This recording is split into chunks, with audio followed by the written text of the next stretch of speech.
Tulips, the crown jewels of spring. They're bold, graceful, and absolutely born to bloom. Have you ever dreamt of a garden so stunning it could belong to royalty? Well, you're in the right place. Tuliphania is about to rise in your own backyard. Stick around for 9 essential steps to grow the most magnificent tulips you've ever seen. Plus, I've got some bonus tips and a blooming twist at the end that you won't see coming. Let's dig in and transform your garden into a floral kingdom. First things first, you have to choose your champion. Think of it like a royal court, each with its own personality. Do you want the towering, statuesque Darwin Hybrids? They bring height and classic elegance. Or maybe the ever-reliable Triumph Tulips, known for their perfect, traditional cup shape and vast color range. If you're feeling a bit more adventurous, the Parrot Tulips are your go-to for flair. Their ruffled, feather-like petals are pure drama.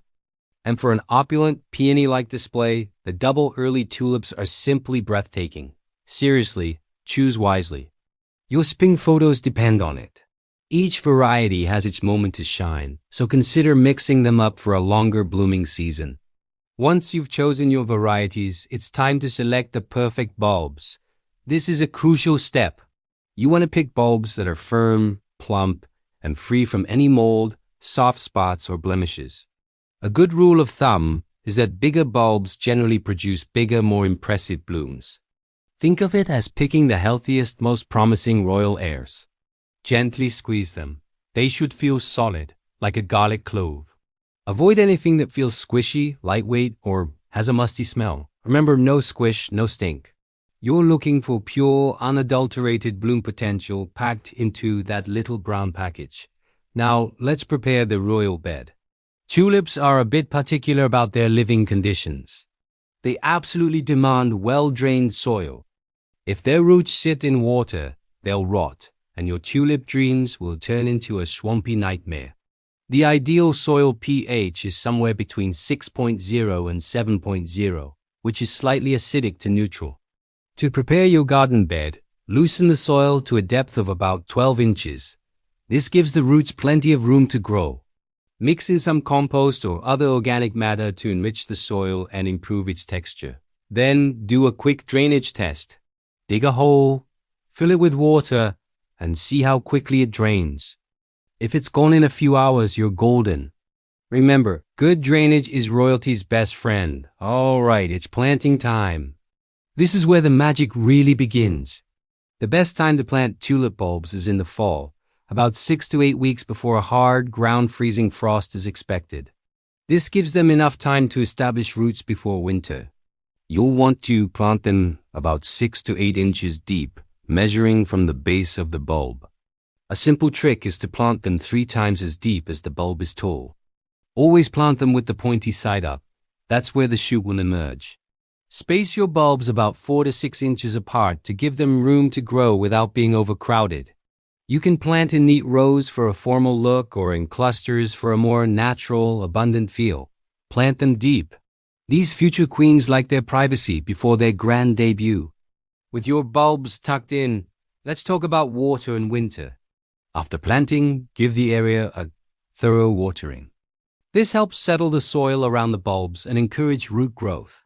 After that initial drink, you can pretty much leave them be unless you're in a very dry climate. A light layer of mulch, like shredded leaves or straw, can be a great addition. It helps insulate the soil, protect the bulbs from extreme temperature fluctuations, and retain moisture. Now, for the most important part, let winter do its thing. Tulips require a period of cold dormancy to trigger the biochemical process that produces flowers. This chilling period is non-negotiable. They need that cold to be bold in the spring. Let's quickly touch on pollination. For most home gardeners, this is a topic you can relax about. Tulips are primarily grown from bulbs, which are clones of the parent plant. This means they will bloom true to their type every year without needing any help from bees or other pollinators. Pollination is only necessary if you're trying to create new hybrid varieties by saving seeds. But for the rest of us just seeking that glorious spring display, the tulip's life cycle is simple. It blooms beautifully, and then it gracefully bows out for the season.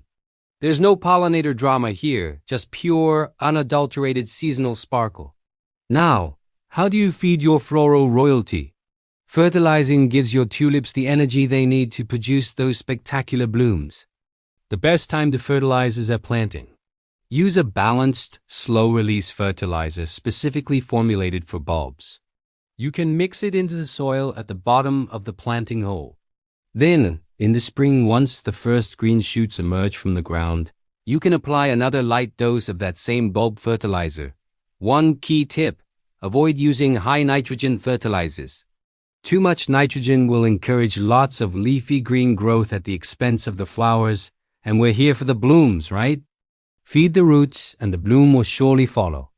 Every monarch has its enemies, and tulips are no different. You'll need to be a vigilant royal guard. The biggest culprits are bulb rot, which we already discussed is caused by poor drainage and pests like aphids.